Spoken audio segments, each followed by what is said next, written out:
Look, Hillary Clinton's just a person. I actually feel quite sorry for Hillary Clinton as a person because I see someone who is eaten alive by their ambitions, tormented, literally to the point where they become sick. You know, they faint as a result of going on with their ambitions. But she represents a whole network of people and a network of relationships also with particular states. The question is, how does Hillary Clinton fit in this broader network? Well, she's a centralizing cog, so that you've got a lot of different gears in operation from the big banks like Goldman Sachs and major elements of Wall Street and intelligence and people in the State Department and the Saudis and so on. She's the, if you like, the centralizer that interconnects all these different cogs. She's a smooth central representation of all that. And all that is more or less what is in power now in the United States. It's what we call the establishment or the DC consensus and its influences. In fact, one of the more significant Podesta emails that we released was about how the Obama cabinet was formed.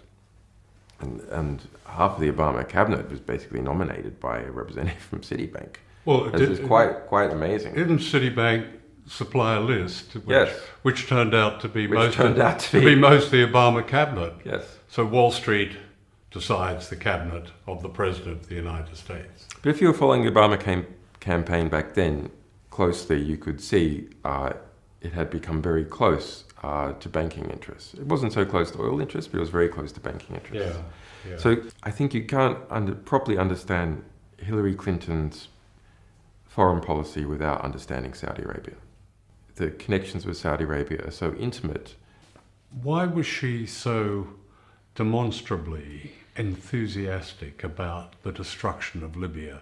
Can you talk a little about just what the emails have told you about what happened there? Because Libya is such a source for so much of the mayhem now in Syria, the ISIL, jihadism, and so on.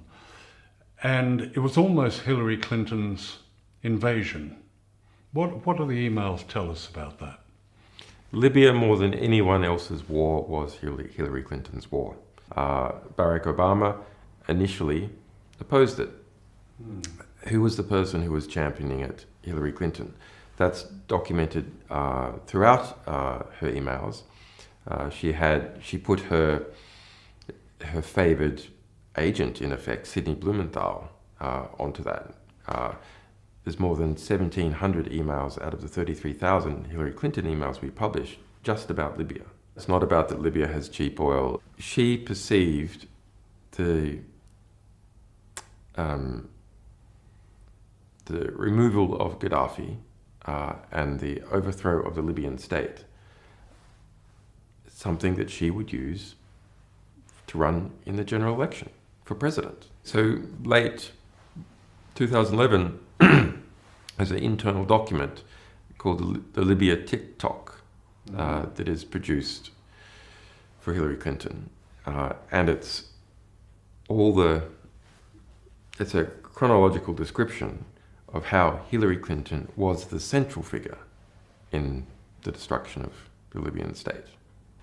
As a result, there was around 40,000 deaths within Libya. Jihadists moved in, ISIS moved in.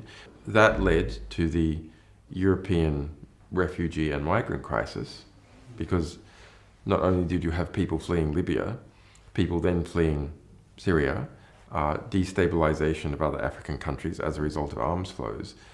The Libyan state itself was no longer able to control movement of people through it.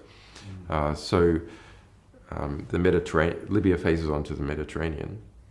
And so it had been effectively the cork in the bottle of Africa. So all problems, economic problems, civil war in Africa, previously people fleeing those problems didn't end up in Europe because Libya policed the Mediterranean. And that was said explicitly at the time, back in early 2011 by Gaddafi. What do these Europeans think that they're doing, trying to bomb and destroy the Libyan state?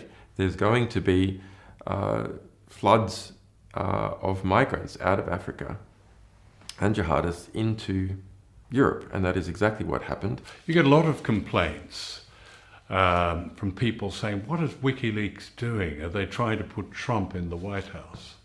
My analysis is that Trump would not be permitted to win. Why do I say that? Because he's had every establishment offside. Trump doesn't have one establishment, maybe with the exception of the evangelicals, if you can call them an establishment. But banks, intelligence, arms companies, Well, they all want him beat. foreign money, etc., Yeah. is all united behind Hillary Clinton.